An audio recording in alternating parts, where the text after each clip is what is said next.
Okay, so today we're going to start with a warm-up. Again, this is less. Before we do that, we're going to do a little review. We're going to go over translations, rotations, reflections, and rotations again, okay? So we've got our triangle RST with vertices R at 2, 3, S at negative 2, 1, and T at negative 1, 5. Now, with any of these problems, guys, there is always the option to graph it and then figure out where the points are going to be moved. But since this one doesn't require us to graph it, it says you do not have to graph the image, just find the coordinates. I'm not going to graph this one, okay? So, and I'll show you how to do that without graphing. So let's do number 3 first. So for number 3, again, we start with R at 2, 3, S at negative 2, 1, and T at negative 1, 5. Our translation is going to be our first move, and we're going to subtract 2 from the X coordinate, and then subtract 1 from the Y coordinate. So whatever our X coordinate was for R prime is going to be 2 minus 2. And then our Y coordinate is going to be 3 minus 1. And we just apply that same logic to all three of them. So S prime is going to be negative 2 minus 2, 1 minus 1. And T prime is going to be negative 1 minus 2, 5 minus 1. So then R prime becomes 0, 2. S prime becomes negative 4, 0. And T prime becomes negative 3, 4.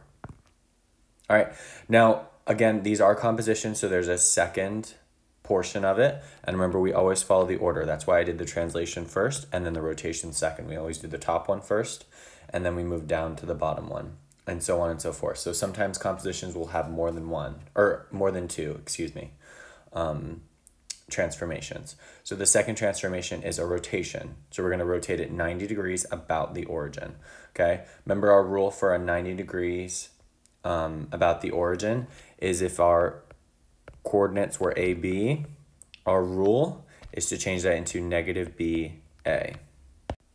So now whatever our A coordinate was is now going to be in our Y coordinate section. So R double prime, we're going to take the Y coordinate, which was 2 from R prime. Remember, we're going from R prime now because we already translated. We're rotating after the translation. So at 2, we just make that a negative and move it to the X position. And the 0, we just move over to the Y position. S double prime, we're going to take 0, we're going to make it negative, which is still 0, and move it to the X position. So it's going to be 0. And then what our A was is negative 4, and we just move that to the Y position. So that becomes negative 4. T double prime, okay? So T double prime, our 4 was positive. We're going to move that to the X coordinate and make it negative. And then the negative 3 stays the same, but it moves to the Y coordinate. Just like that. So that's our R double prime, S double prime, and T double prime. So 3, we are done. Let's move on to 4. So 4, same thing. We're going to do the reflection first and then the rotation.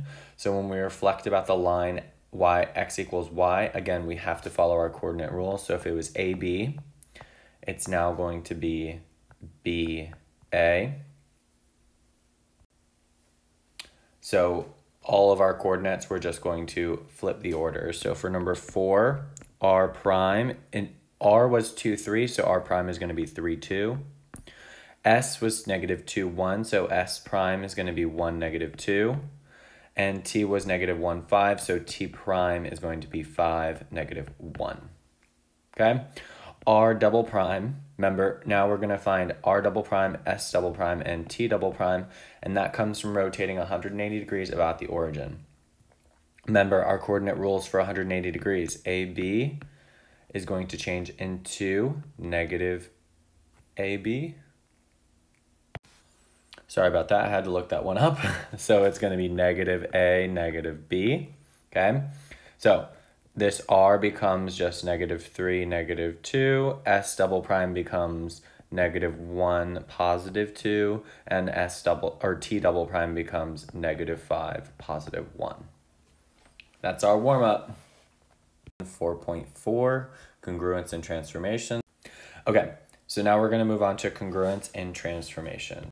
So About congruence. So congruence, two geometric figures are congruent figures if and only if there is a rigid motion or a composition of rigid motions that maps one of the figures onto the other.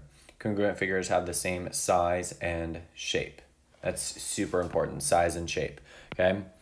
Now, a reminder, a rigid motion is a transformation that maintains size and shape. So for example, the three that we've learned so far, which are translations, rotations, and reflections, all of those are rigid motion because we're not changing the figure at all, okay? There are transformations that we will learn that will change the figure, but we haven't learned any of those yet, okay? So all of those images on our left, those are all examples of congruent figures. They're all the same size and they're all the same shape. Even though they're kind of angled differently, looks like maybe they were rotated or reflected about an axis, it doesn't matter. They're all the same shape, okay? And the same size. Now, examples of not congruent figures are over here on our right. So notice the first two triangles, this one that I circled and the second one, they are exactly the same shape, right? But they're not the same size, so they can't be congruent, okay? One of them had to change. And then the third one just doesn't look anything like the other two, okay? So those are not congruent. Okay, so identify any congruent figures in the coordinate plane and explain. So by explain, what I mean is we're going to write down what we think happened in order for them to be congruent. So what transformations did they undergo? So let's take a look at, I noticed that the quadrilateral CBDA is congruent with the quadrilateral QPRN. Okay, so that means that this one is congruent with this one. They're both 2 by 2 squares. Okay, and the only thing that happened was a transformation, which was a translation. Okay, and that translation was XY. Here's the rule. What did we do to the x coordinates? Well, we moved them all to the left too. So we did x minus 2, and we moved it down. Y minus, it moved down 1, 2, 3, 4, 5, 6 spaces. Y minus 6. Okay, that's our first one. Our second one, I noticed that this triangle up here, IHJ, is the same as UST. And how we got there, now there's two ways we could have gotten there, but let's first write down that triangle IHJ is congruent with triangle UST. And how we got there was we could have done a reflection, and our reflection could have been over the line y equals x, or we could have done a rotation of 180 degrees.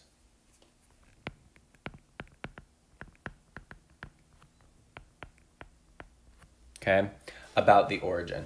Now, if you don't see those naturally, I recommend that you reflect this image, y equals x, draw y equals x and reflect it over that line using the coordinate rules, and then also rotate 180 degrees just so you can see the actual shift in the figure and how it moves.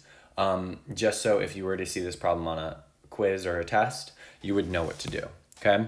And our last one, so we've got FGE and KML, and those are congruent.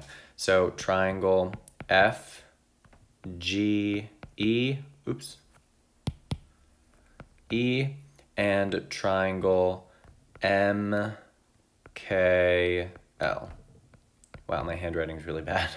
Okay, now what happened here was a reflection over the x-axis. And if you put over the line y equals 0, that also would have been correct because the line y equals 0 is indeed the x-axis. Okay, so congruence transformations. Another name for a rigid motion or a combination of rigid motions is a congruence transformation because the pre-image and image are congruent. So let's take a look at this, the figure on the right side. So basically we can see that CDAB is congruent with GHEF, right? But in order to prove that they're congruent, we have to come up with a combination of rigid motions or a composition that would take one of the image or the pre-image and turn it into the image, okay? So for example, they did it for us down over here. So what they did was they reflected the image CDAB. So the first thing was a reflection. And they reflected it over the y-axis. And then the second thing that they did was they just translated it down. So they moved it down 1, 2, 3, 4 spaces. So then it was a translation. X, Y, the rule was we didn't change X at all, right? It doesn't move horizontally at all, but it does move down 4 spaces. So X comma Y minus 4. And those are your two rigid motions that preserve the image, maintain congruence, but shift the image to another part of the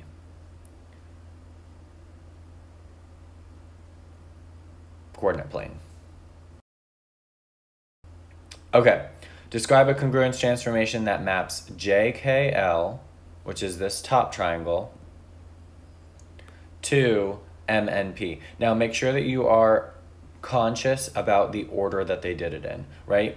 So they're going from here to here. They're not, so this is our first one and this is our second one. I don't want you guys getting confused and changing the green one into the blue one because you will get that problem wrong, okay? So I noticed that if we reflected this over the x-axis, this would look like this because it's 2 units. J is 2 units above the x-axis, so J prime would be down here. L prime would be down here, 2 units below, and then K is 4 units above, so K is going to be 4 units below. And this looks very nicely in terms of just then shifting it over to make MNP. Now there are multiple ways you could have come up with a congruence transformation that would map JKL to MNP. This is just one of the easier ones that I noticed, okay? So our first thing was we did a reflection.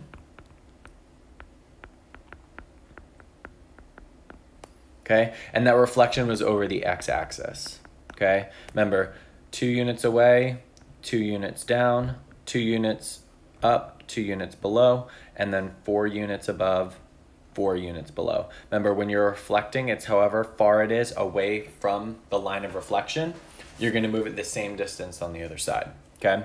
So first was a reflection over the x-axis, and then our second was a translation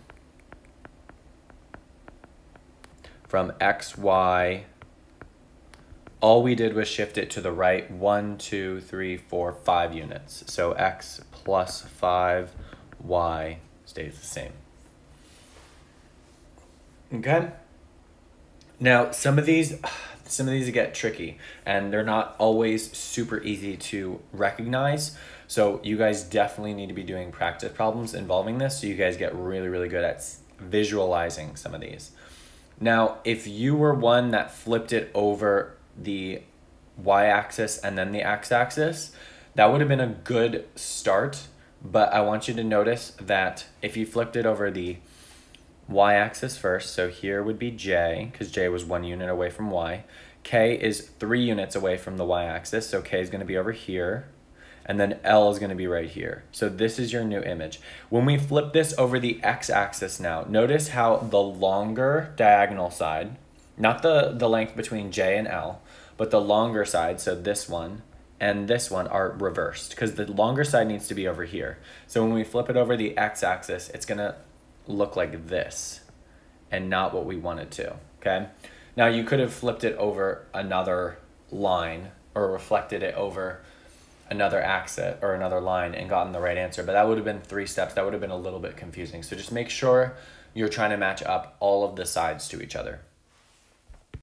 Okay, reflection in parallel lines theorem. So this is the reflection in parallel lines theorem.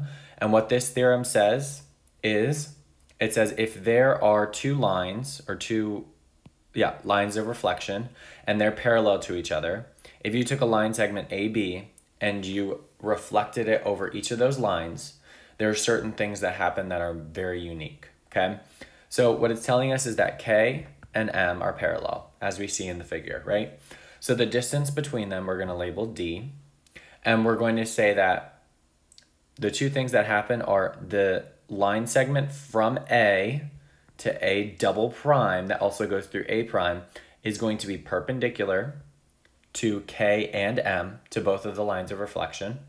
And the second thing that we're going to say is the distance between A and A double prime, that's going to be 2D. So 2 times the distance between the parallel lines. Okay? And we'll see that in a second. Okay, so reflection in parallel lines theorem. In the diagram, a reflection in line K maps GH to G prime H prime.